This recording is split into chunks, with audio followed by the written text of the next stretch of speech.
সব অপরাধীর বিচার হবে ডক্টর মোহাম্মদ ইউনূস। সব অপরাধীর বিচার হবে বলে জানিয়েছেন অন্তর্বর্তী সরকারের প্রধান উপদেষ্টা ডক্টর মোহাম্মদ ইউনূস। তিনি লক্ষ্য পূরণে দেশের সবাইকে সহযোগিতা করার আহ্বান জানান। অন্তর্বর্তীকালীন সরকারের প্রধান উপদেষ্টা হিসেবে শপথ গ্রহণ শেষে জাতির উদ্দেশ্যে দেওয়া এক ভাষণে তিনি এসব কথা বলেন।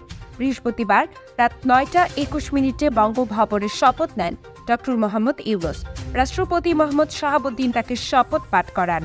তিনি বলেন, অভ্যুত্থানের মাধ্যমে যে সরকার গঠন হয়েছে তা মানুষের আকাঙ্ক্ষা পূরণ করবে, অরাজকতার বিষ বাষ্প যে ছড়াবে, আইন শৃঙ্খলা বাহিনী পূর্ণ শক্তি দিয়ে তা ব্যর্থ করবে, স্বাধীনতার সব অর্জন ঘরে ঘরে পৌঁছে দিতে হবে। ডক্টর মোহাম্মদ ইউনূস বলেন, সরকারি প্রতিষ্ঠান দিয়ে স্বৈরাচার সরকার নিজেদের ক্ষমতা কুক্ষিগত করে রেখেছিল। এসব প্রতিষ্ঠানের হারানো গৌরব ফিরিয়ে আনা হবে।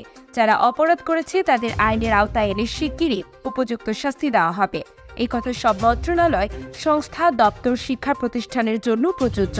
সর্বত্র অপরাধীর বিচার হবে।